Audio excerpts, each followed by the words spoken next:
And we now go on to another amazing speaker with amazing experience in the field, Cameron.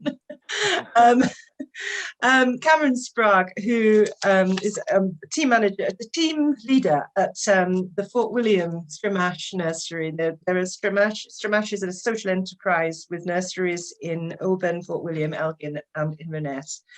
And Cameron is well, if you are a Twitter person, you will have come across his puddle patter broadcasts that have been coming out every month or every 4 well, it's slowed down a bit just because it's busy, but they'll pick up again in the future. Yeah. Oh, they're great stuff. If you've not seen them before, do have a look. Also a trainer like Paulina, and I think it's this theme of the training running through the actual practice and training running together is just terrific. So can I hand over to you, Cameron? I believe you're going to screen share as well. Yeah, so I was thinking as Pauline was talking, I already felt a bit of an imposter because I was at the first AGM and listened to Suzanne and David and came away and so inspired by both of them, but also, so jealous of David's dress sense. And then now listening to my friend Pauline and just, she's just so much more articulate than me. So hopefully you can all bear with me. Okay, so I decided to call my presentation Realizing Our Ambition One Field at a Time. And, Sue came to me when she initially asked for me to do this and said, they're thinking about the Bowlby quote, life best organized as a series of daring ventures from a secure base. I will definitely be getting on to the daring ventures, but I thought a lot about this and how to do it and where to begin. And I'm going to take you on a little bit of a journey of just, I guess, me and my nursery and how it came to be. So please bear with me and I'll try to do my best to stay within time as well. But as Pauline said, it's tricky, especially when you're passionate about it and you're trying to get the message across. So I wanted to start just a little bit more about Stramash because I think that's a really important part of who I am and what I do. So Stramash, as Sue said, is a social enterprise. That it was initially a part of our Gallant Butte Council in an outdoor learning wing, and for various reasons, eventually had to go out on his own, which happened in 2009. And in that time, it was still very much focused on what I think of as traditional outdoor education, like adventure education, I guess, and coasteering and gorge walking, or at least traditional the way a lot of people outside of outdoor education think about it. And then in the run up to 2012, the CEO at the time and members of the board were at a conference and they heard a speaker talking about forest kindergartens in Scandinavia, and they just sat back and said, why isn't this happening on the west coast of Scotland? So they opened our Oban nursery in 2012. And then I came to join Stramash in 2014 in Fort William. And like Sue said, we have now nurseries in Elgin and Inverness and a place called Tornagrange just outside it. As far as I'm aware, we are the largest collection of outdoor nurseries in Scotland at 4, which isn't that big. But when we opened, we were the 12th outdoor nursery. And I can see that Dawn Ewan's part of the chat, the meeting today, and runs the Outdoor Managers Facebook group, which is growing every day. It feels like there's new people coming on. So we are soon hopefully going to have 40, 50, 60, 100 outdoor nurseries across Scotland, which is really, really exciting that so many people are taking up the cause. I decided not to just focus on the benefits of outdoor learning, and only just because I guess you'll see what I wanted to talk about a bit more, but we will touch upon things. And I just took this list out of Realizing Ambition, which I just thought was really important because outdoor learning has so much benefits, holistic benefits for children, for all people. We all know that now, especially with COVID and the pandemic, and outdoors has been an escape for a lot of people. But I just thought that list that was in Realizing Ambition was a good thing to think about and keep in the back of our minds as I'm talking, because for all these reasons is why the vehicle Stramash chooses to take is 90% immersive outdoors for the children in our care. But it is for increasing self-esteem and confidence, social skills, building problem-solving skills, motivation for learning, improves physical health, which is the obvious one, gets kids active and busy outdoors, and promoting curiosity. But even for those things to happen, there needs to be an environment around them that supports that. And for really I think for us on the story, I decided I needed to actually be quite personal, which I am American, so sometimes that comes really easy for me. But I think part of the reason it comes easy for me is my upbringing and the growth. And I had to smile when Pauline started because I'm starting in the same place. So that lady on the left there is Kelly Rigucci, and Kelly is my mother. Kelly met a guy when she was in high school who was older, and they started dating and dated for several years, and at 17 got pregnant and had a little boy the day after her 18th birthday, and that little boy was me. And Kelly she got married to the guy, and they did the right thing, and he joined the army, and I was an army brat. I was raised around the world. I was in Italy, Colorado, Washington State, Hawaii. And what I never really realized, I guess, is when I guess I wasn't aware as if things are going on, but as a child, but we'd move somewhere, and then my mom, and eventually when my brother came along, we'd always move back to Massachusetts and live with my grandma there. And eventually we'd move on to the next place, Colorado. And what it came to later on is that my father just had a trouble being faithful, and constantly cheated and things like that. And my mom always tried to go back for the benefit of us. But my mom she's my secure base. She's I like to call her my lighthouse. Anytime there's trouble or problems in my life, she's the guiding light that always led me home. And I think what she was really good at is, when my parents eventually did get divorced, is that she constantly wanted me to talk about my feelings. She sent me to counseling to be better in tune in talking about my feelings. And I think she just was a fighter for me, and fighter for not letting me lose myself, because I was this kind of outgoing and cheeky kid. And I did go into myself for a while. I went indoors, and I lost myself in books and video games and things like that. And she wouldn't let that happen. She kept just loving me and pushing me out there to, be able to put words to my emotions and try new things. And eventually she met a guy who was a stand-up guy and really old school, and he didn't want to step on my dad's toes. And unfortunately, just for whatever reasons, my biological father at the time would say to me, don't speak to Michael, don't talk to him, I'm your dad, that kind of stuff. And I gave him a hell of a ride, a hard time, as a young child and not understanding it. And Michael hung in there, and he eventually became another part of my secure base. And that picture there is just my brother, and my little sister eventually came along. And it wasn't until I was older and leaving high school that I realized that actually the person in my life that acted like my father and was there to support me was, Michael. And it's, our relationship changed, and he became my dad, and very much a part of my secure base. And everything that I've achieved in life is because they, supported me and loved me, but also gave me the confidence to go out and do things. And one of the things my mom did at a young age that was really transformational for me, when she sent me to summer camp, and summer camp was a chance for me to be outdoors all the time with loads of different people my age, but it was also people that supported me to be myself, to be silly and do crazy talent show acts, something like that, and be my friend. And I guess because of the atmosphere my mom was doing and counseling and things like that, and maybe just part of who I am, I've always been very reflective. And even from an age of around 15, I was thinking, this is what kids need. Kids need to be able to feel, amazing about themselves and supported. And I decided that's what I'm going to do. I'm going to work outdoors, and I'm going to work with kids. And I thought I was going to work in summer camp purely. And that led me to do a bachelor's degree in an outdoor education at Johnson State College, which is now Northern Vermont University. And I guess two things happened while I was in college. One was to pay part of my exorbitant tuition for being in the States. I worked in the Child Development Center with 2 to 5-year-olds, and that totally changed my thinking about working with kids and seeing the impact we could have on really young people. But also, while working at camp, I met a girl, a Scottish girl, And, you know, I couldn't shake her. So I moved to Scotland in 2007, and I took on my journey of doing my early years qualifications. Eventually, we had a little boy.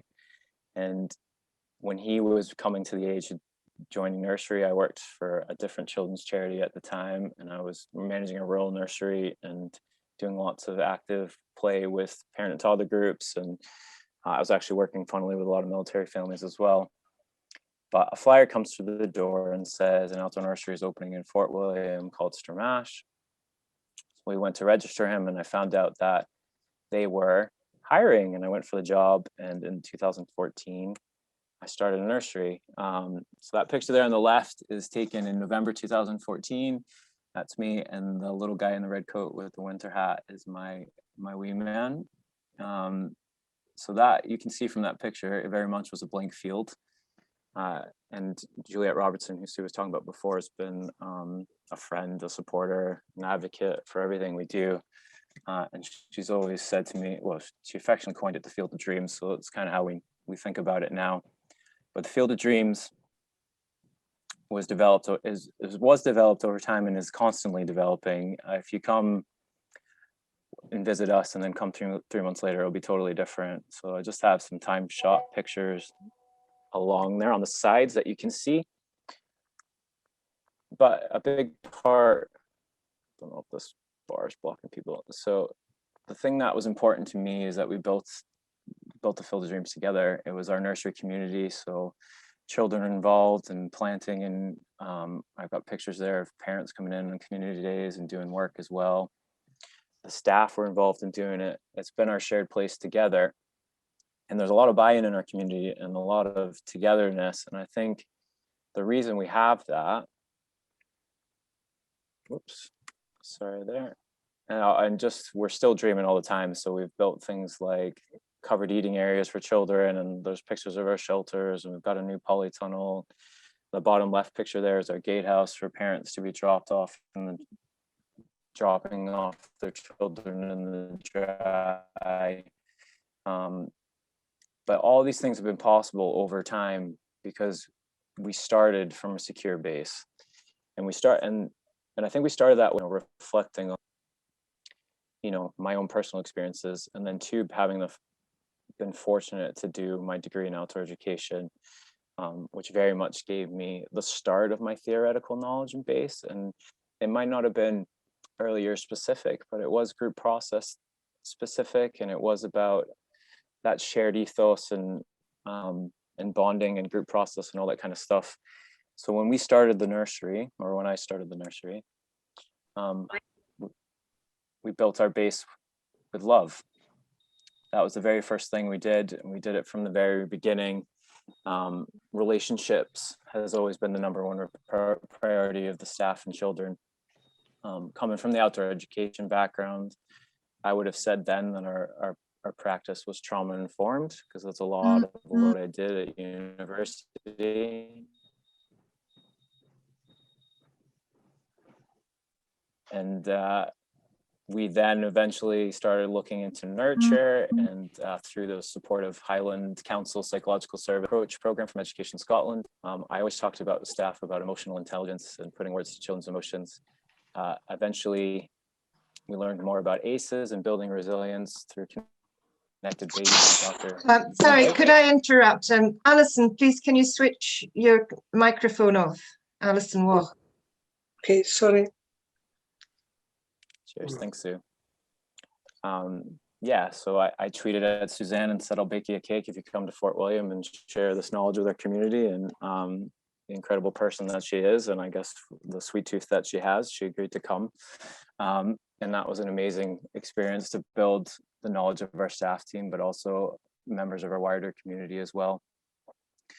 We kept looking out and found the work at Dr. Jewell's page and that phrase professional love, and that was something just, you know, totally called to me, and something that I just have been talked with staff since the very beginning. And that is very much what's allowed us to go on and do what I feel are some pretty incredible things.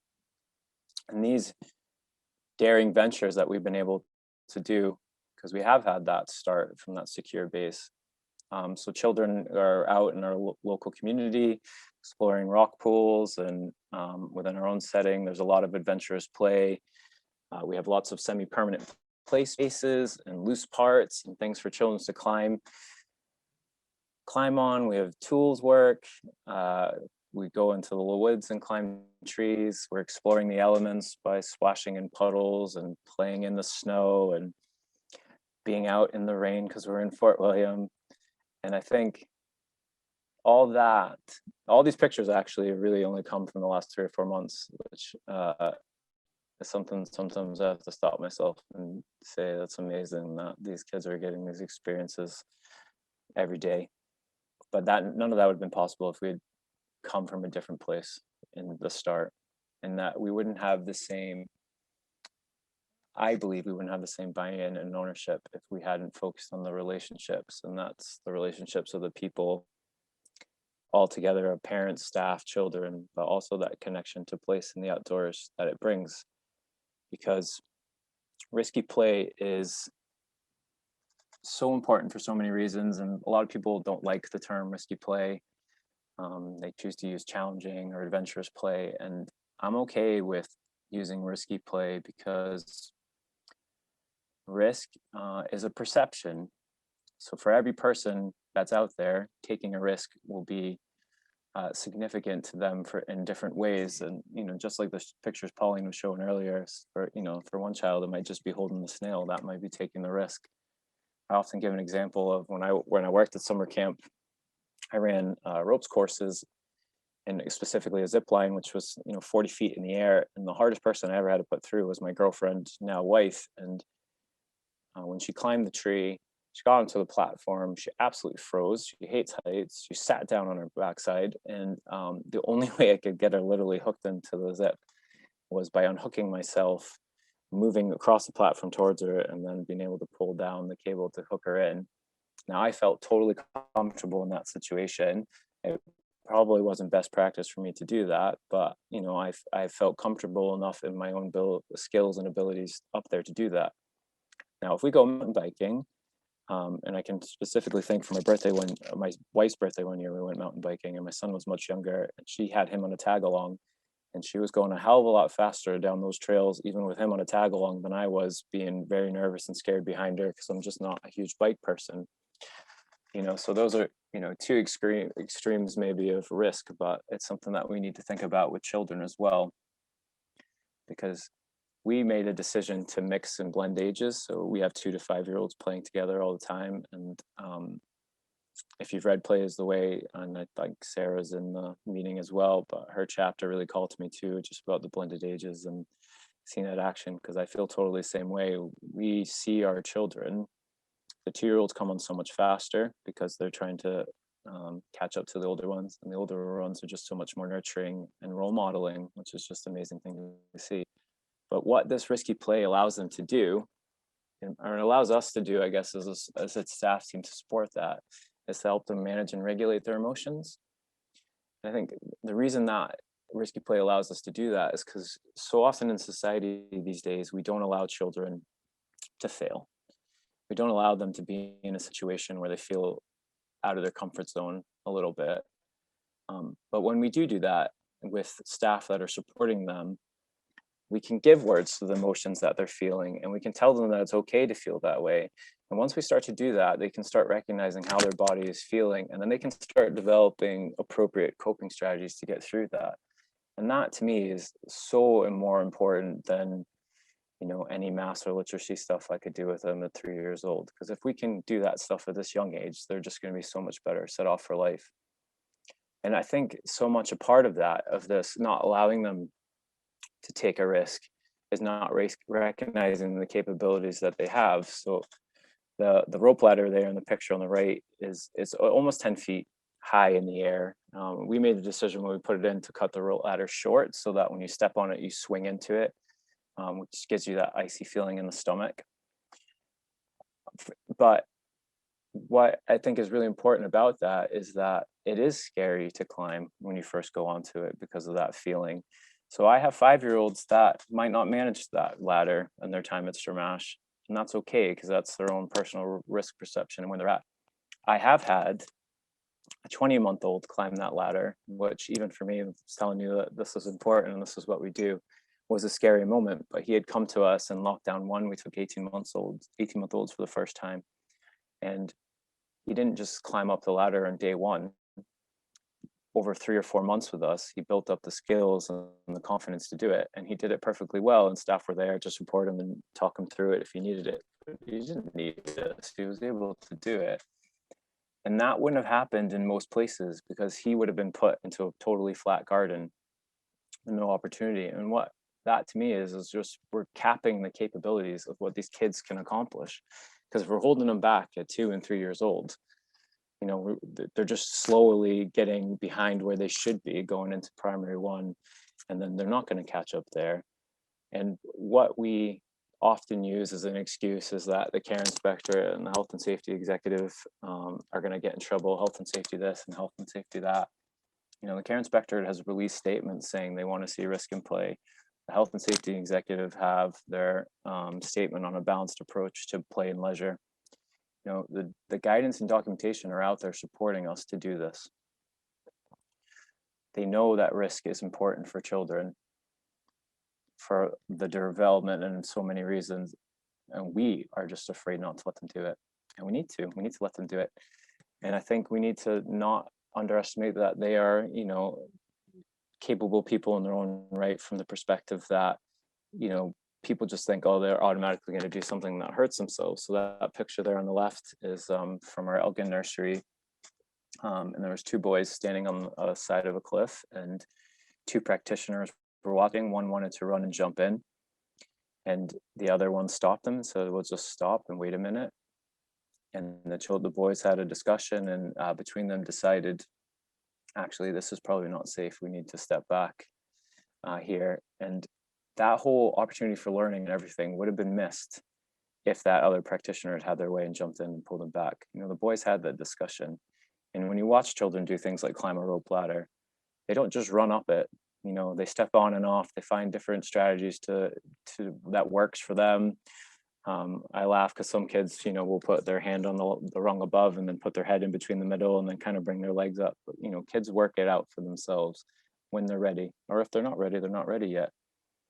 But none of that wouldn't be possible if we didn't have that secure base for them to feel ready to do it.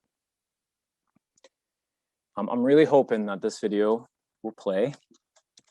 So on the side of this slide, it says skills for the future in action. So this was taken from Harvard School of Business, and it's a list, what they say that actually all children are going to need to be successfully working in the workforce in the future.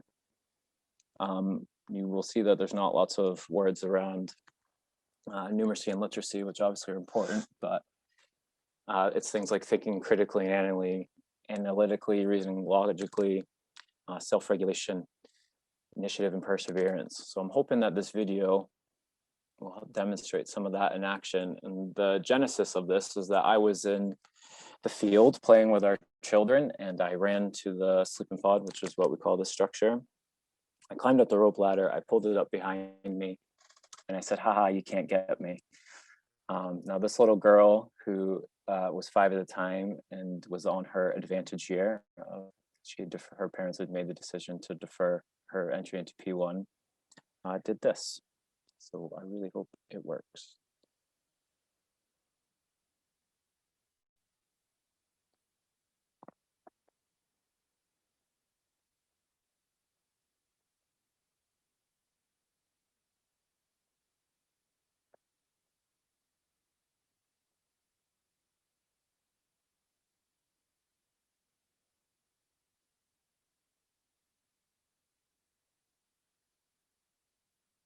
I'm pretty sure it was Alan Sinclair in his chapter in Play is the Way that talked about 2-year-olds being behind on their milestones and where they should be.